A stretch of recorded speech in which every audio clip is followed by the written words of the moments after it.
तो ये आप लोगों को लगेगा, हमारे लोगों को लगेगा कि ये नई व्यवस्था है। ये नई व्यवस्था नहीं है, ये बहुत पुरानी व्यवस्था है। इसी व्यवस्था से हमारे सारे कार्यक्रम हुआ करते थे।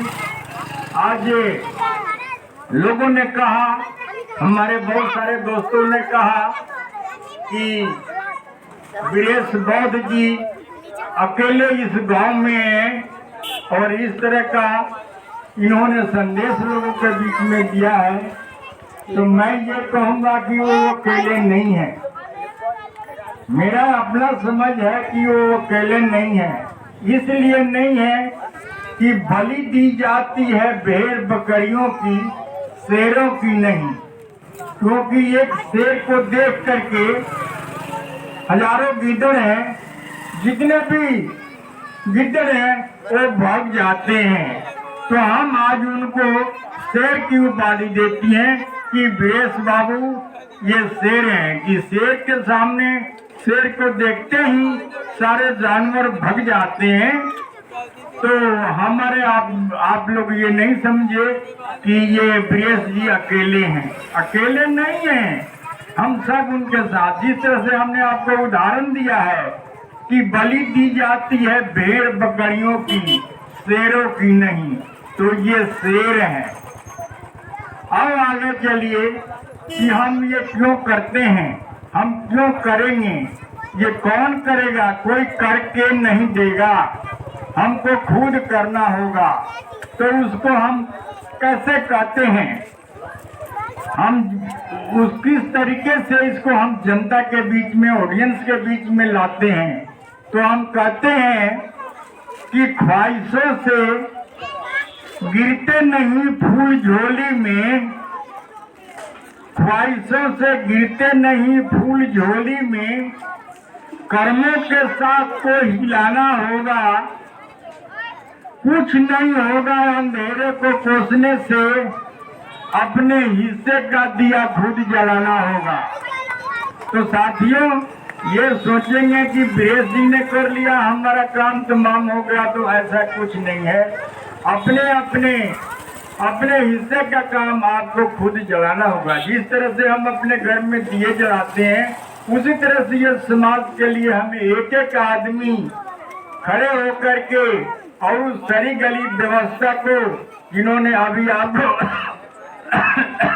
विजय बाबू ने गाना के माध्यम से, भाषण के माध्यम से सुनाया है। तो समय तो काफी हो गया है, अभी भी कुछ अच्छे लोग जो हम लोगों से जानकार हैं, वो अभी भी कुछ वो बोलेंगे, आप लोगों को देशना देंगे, आप लोगों को ज्ञान देंगे। तो हम यही कहेंगे कि सोच को बदल दो। सुन लीजिए कान खोल के, सोच को बदल दो, सितारे बदल जाएंगे। नजर को बदल दो, नजारे बदल जाएंगे।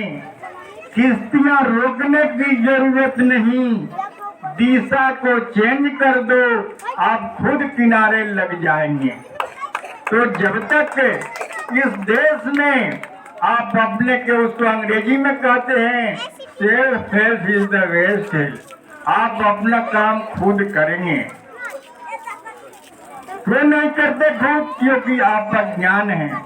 ज्योतिबा फूले लिखे हैं कि शिक्षा के अभाव से बुद्धि नष्ट होता है, बुद्धि के अभाव से नैतिकता नष्ट होता है, नैतिकता के अभाव से गति नष्ट होता है, गति के अभाव से धन नष्ट होता है, धन के अभाव से गरीब शूद्र लोग हताश होते हैं।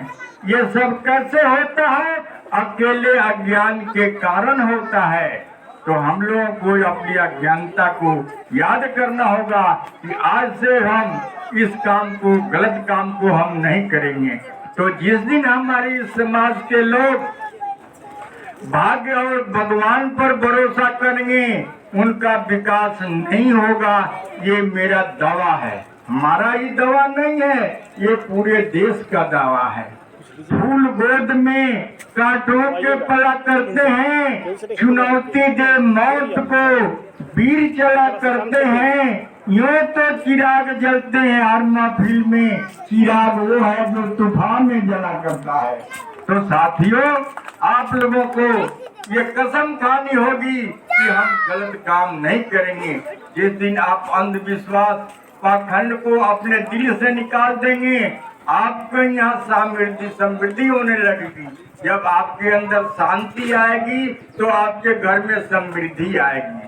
तो हमारे लोग बहुत, हमारे साथियों ने, विजय बाबू ने भी कहा है कि नशा करना बड़ा घटिया काम है, तो नशा नहीं करनी चाहिए। जिस दिन जो व्यक्ति नशा के बारे में जान जाएगा, आप लोग हमको देखते हैं, हम 76 साल के हो गए हैं और 76 साल में हम इतना स्ट्रगल करते हैं कि अभी 10-10 घंटा ट्रेन में बैठ करके सफर करते हैं। तो चलिए ये छोड़ दीजिए, बहुत सारी चीजें हैं। तो हम अभी आता, हमको हो गया आज 10 साल, हमने साबुन नहीं लगाया। 10 साल हो गए, हम अभी साबुन नहीं लगाए हैं, साबुन लगा के नहाते नहीं हैं। अरे भाई, तो साबुन नहीं लगाएंगे, नहीं नहाएंगे तो देह साफ कैसे होगा? हमारे बनते जी लोग साबुन खूब रगड़ते हैं, हम इनको कहते हैं कि खूब रगड़िए, लेकिन हम कहते हैं कि हम नहीं रगड़ेंगे, क्योंकि हम तो ऐसे ही रगड़ दिए गए हैं कि हमको होश पर। जैसे हमारे बनते जी लोग न नाई को पैसा देते हैं, न किसी को पैसा देते हैं, तो हम भी नाई को पैसा नहीं देते, हम भी अपने अपने हाथ से बना लेते हैं। हम ऐसे बनते नहीं हैं, लेकिन हम उस रास्ते पर चलते हैं। हम आपके साथ समाज में जाते हैं। हम पूरे ये 38 जिले हैं, 38 राज्य है, 28 राज्य है, भारत में 28 राज्य है, और उस 28 राज्य में हम 22-23 राज्य में घूम चुके हैं। इसी तरह से, जिस तरह से हम आपके यहाँ आज हैं। तो साथियों, हम आप लोगों से यही करेंगे कि पाखंड और अंधविश्वास को त्याग दीजिए। अब उसका क्या कहते हैं हम लोग, अंधविश्वास और पाखंड को त्यागने का मतलब होता है कि जितने भी तीज त्योहार होते हैं वो सब आपके दुश्मन हैं।